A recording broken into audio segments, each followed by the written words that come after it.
Hey, welcome to Fix It for Josh's sake.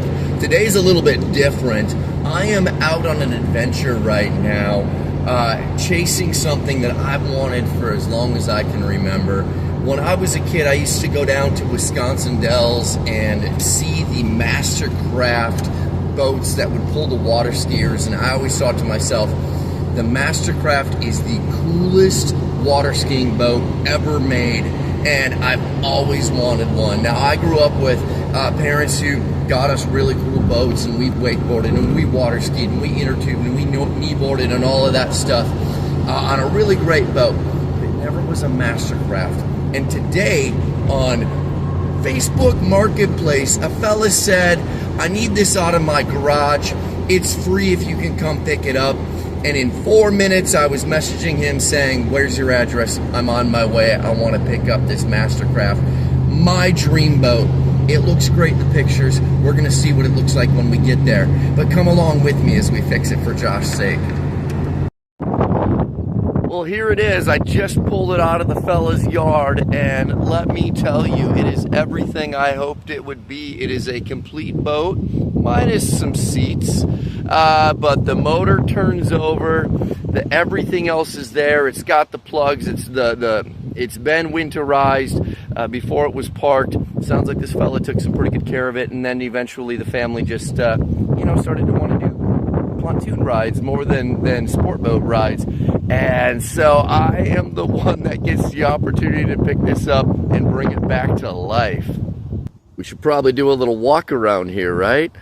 Look at those stars down the side.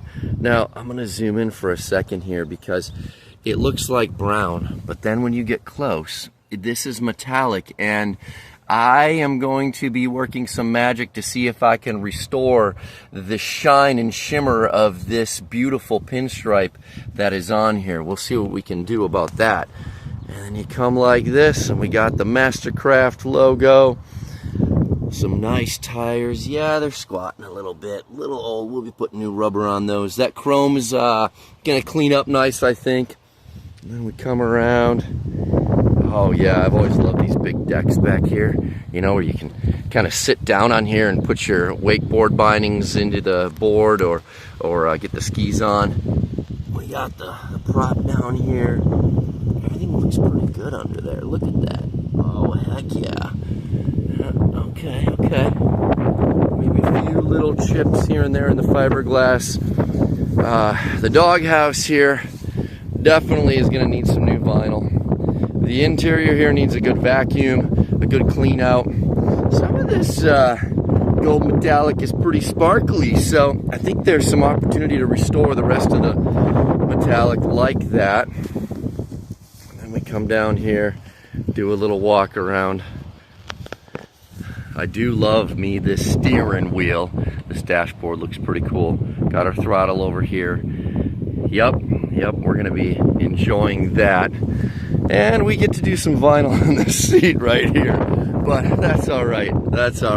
When I started this video, I was talking about the reason why I love MasterCraft, and I was thinking real hard trying to remember, and it was down in Wisconsin Dells, there was the Tommy Bartlett Water Ski Show, and they would pull like 12 water skiers on the back of a boat like this, and those people would stack up 3 high in a pyramid. It was the craziest thing you've ever seen, and I absolutely loved it, and ever since then I've always wanted one of these boats. So here is my opportunity to work on a MasterCraft. This pole right here is kind of the classic MasterCraft style. Sat low, helped the skiers stay real close to the water. But this rack up here, man, this is going to be great for wakeboarding and that sort of thing. So I'm pretty excited to have a tower. And we should open up the doghouse here and look at this beast of a motor. And it spins over. The water plug was pulled. So it's a matter of just checking some things. We'll look for spark. We'll make sure that fuel is flowing. And we're going to have to go over here, get ourselves a fresh battery, because that one's been parked for a long time. But after cleaning it up and things, I am pretty confident that this beautiful machine will run again. First thing I want to do as I get started on cleaning up this boat is I actually want to find out what's going on with this battery. And so, got my tester here. I'm going to turn it on to volts. And we're going to see what we got here for a read. And find out what kind of life we got on this battery, if any for that matter.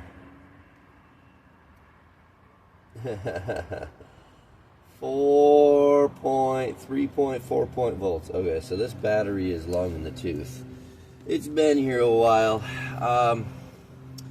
Unfortunately, it doesn't look like anybody punched anything on this battery tag at CarQuest, so I have no idea how old it is. First thing I'm going to do is get this battery out of here because obviously it's dead, it's junk. I'm going to put it on the charger for a while. I'm going to put it on some high amperage. I have a 6 amp charger. Let's see if this, yep, finger loose. We can get it out of here pretty easy. We'll see if it takes a charge, but chances are I'm going to be going to get a new battery.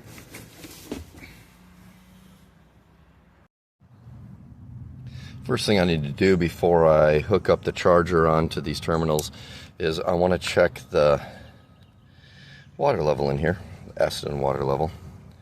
You can see it in there. It's maybe definitely a strong 1/2 inch, maybe 3/4 versus an inch low. I'm going to top these up with distilled water.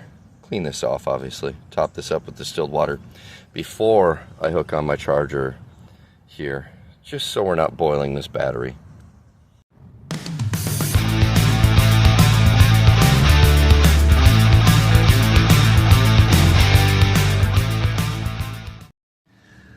I had this battery on the charger all day at 6 amps of charging.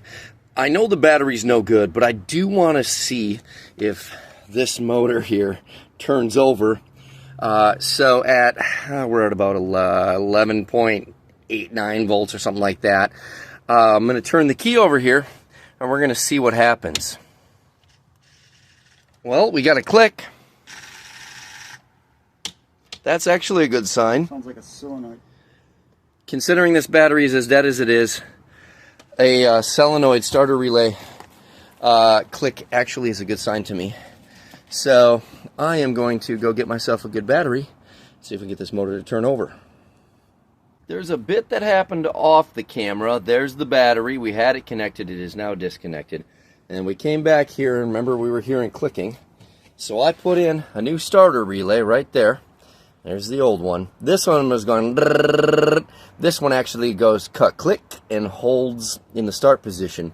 But that still doesn't make the motor turn over because we have successfully pulled off this starter and checked everything out on it and have discovered that this does not turn no matter what. Even with a bench test where we're attaching the positive and negative to this motor, it still will not turn. So we're going to be doing some troubleshooting on that starter, but that's where it came from, right down in there. Just 2 bolts holds that in, and this cable. So we are at the point where we're going to do some troubleshooting on this starter to get this motor to turn over. Well, we know that we're going to be having the starter repaired and replaced, or whatever we're going to do there. That's one chapter. Right now, while that is on the back shelf being worked on, I'm going to clean this up a little bit. There's a lot of junk in here and debris. Throw it all in garbage bags and get rid of it. So you can watch along as we fast forward through this process.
Well, we sure got that vacuum cleaner going. Used the dustpan and broom a little bit to sweep up stuff.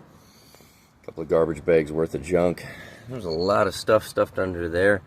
I know they were supposed to be life jackets, but after they get waterlogged and turn moldy, I just wasn't interested in keeping them. So I got everything pretty cleaned up now to a point where it's not gross. I'm not terrified. And so I want to talk about two of the details electronically we figured out here. This is the part number for the solenoid that I used, and it is a literal perfect bolt up. So NAPA provides this.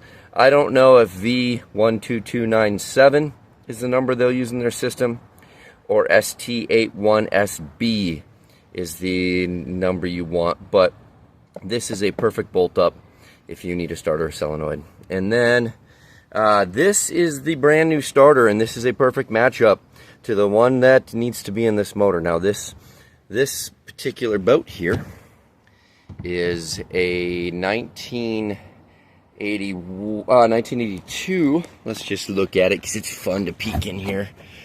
This motor is a 1982 Ford 351. Now the way that you can tell is because the tappet cover is up here on the front.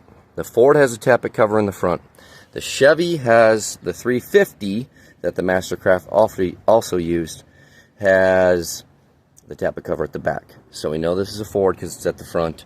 There's some other things with the exhaust manifold that you can check, bolt number counts and things like that, but the big thing is these are tappet cover at the front. So there's that. We know this is a 1982 Ford 351. So when I went to the car parts store and said I need a starter for this, they actually looked up a 1982 Ford F-150, which has a 351 in it, and got me this part right here. This is exactly as what was bolted to the motor as far as the fit and everything like that, ratings and all that kind of thing. So V713152A is the part number on the side there. I think that's the key point right there. There's not much else to it. It's that classic hook your positive in here, the bolts ground it to the motor, and we got ourselves a starter that's going to turn over when we turn the key. Well, this wraps up today's video. Everything that I did on this 1982 MasterCraft boat with the 351 Ford motor in it. Got it cleaned up, got a new starter relay in it, got a new starter that I'm going to bolt in. Watch the next video as I bolt that in. We'll turn the key here and we'll hear this motor turn over, and I'll keep working, I'll keep posting as I work on this and kind of do little chapters of how my progress goes. Thanks for watching as I work on this. If you liked it, give me a thumbs up.